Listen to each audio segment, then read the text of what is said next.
Our idea of victory is not piling up people and sitting on top of their heads.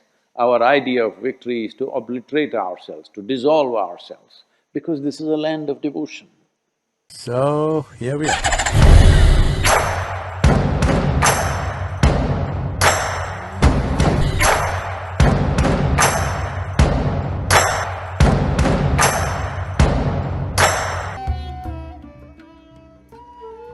Today is referred to as Thaipusam in the Tamil culture, which is considered to be the most effervescent of the various spiritual events that this culture is full of. Literally, every day of the 365 days are marked for different aspects of life.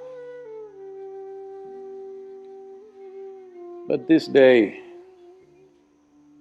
which is the first Purnami or the full moon day,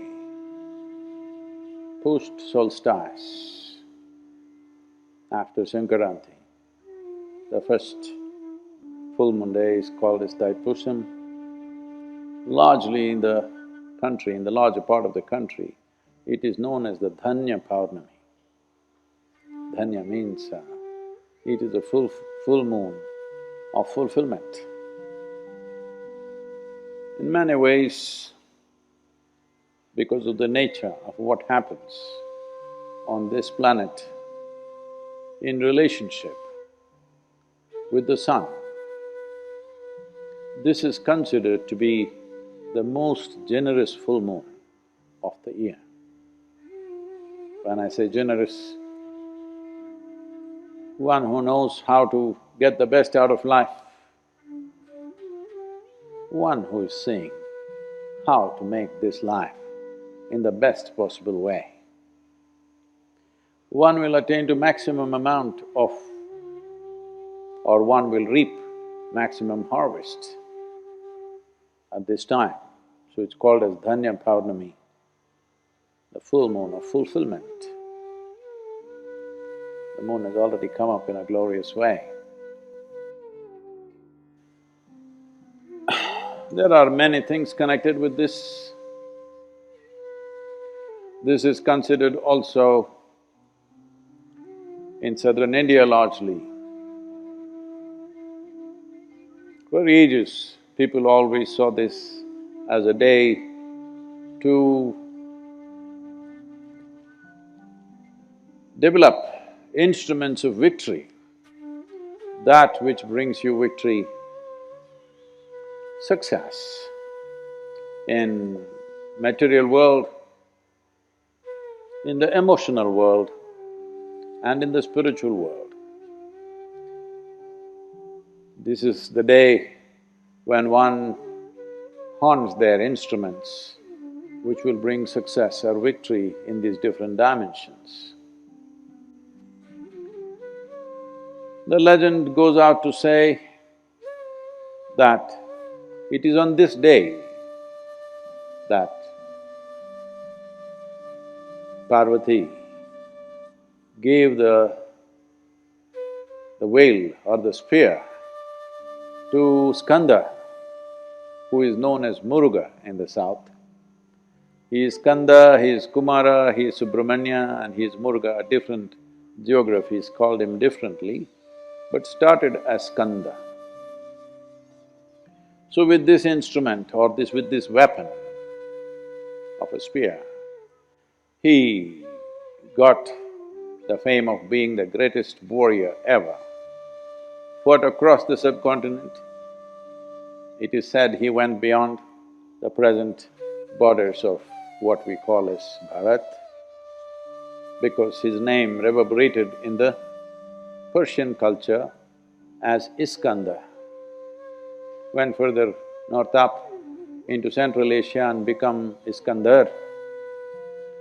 And even today the word slightly mispronounced is used as Sikandar.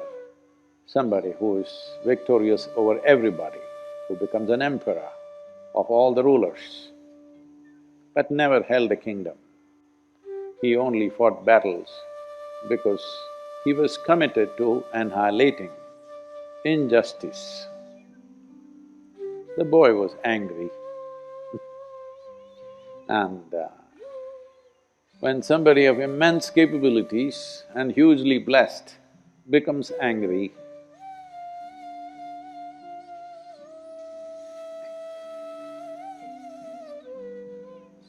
so it happened and wherever he thought there is injustice, he started killing.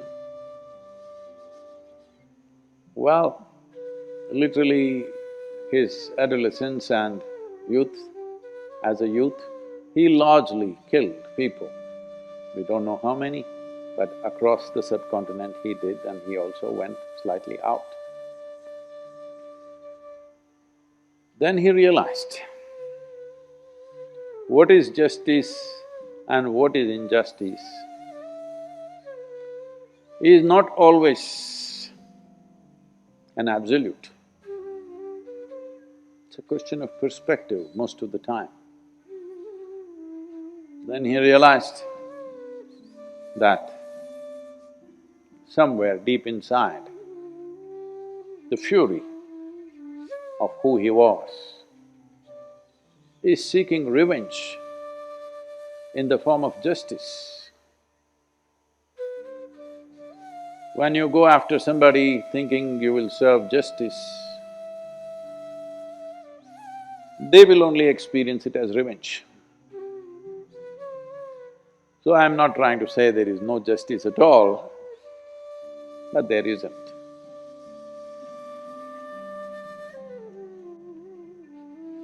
So that is Kanda's story, but he got his weapon of instrument, according to the legend, on this day. That is why he was so successful in his mission. Well, ultimately he came to realization that his mission was not right, but that is also considered victory in this culture. Anywhere else, he would be rated as a failure because he failed in his mission. But in this culture, which is not of straight lines, we see this as a success because he realized in his activity in the world he failed, but he realized we hold that as the greatest success, not material things. If he had listed this many victories and if his mission was complete, only then an intellectually constipated society would consider him a success. But here, he failed, absolutely failed in his mission, but he is a success for us.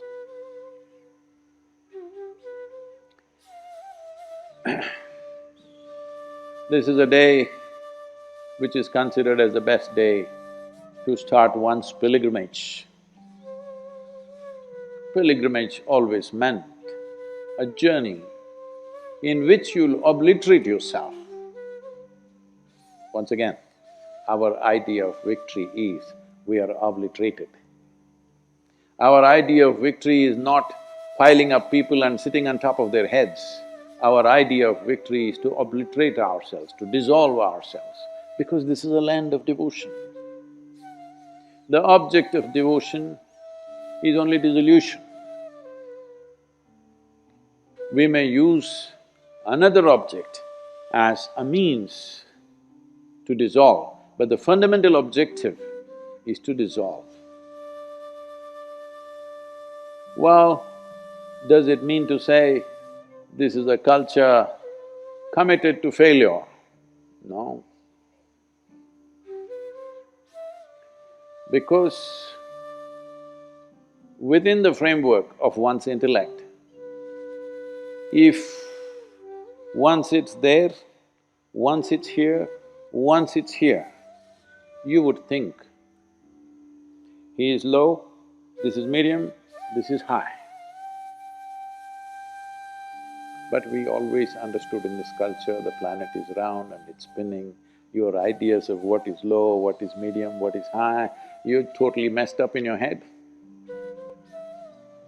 You don't have a larger perspective of life. You're counting the steps that you climb because you're horribly identified with a little bit of earth that you gathered in the form of your flesh and bone. Because of that, your perspective is all messed up. This is a day where people start a pilgrimage, particularly in Tamil Nadu. Because pilgrimage means we have started the process to dissolve ourselves, wear ourselves down in every possible way. People walk hundreds of miles.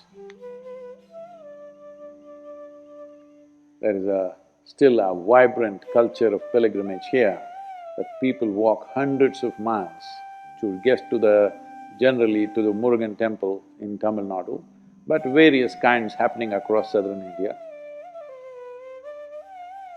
Because according to the position of the planet, we have recognized whatever we do within ourselves for our inner well-being finds results much more easily during this time. As I said, this is a generous or a benevolent time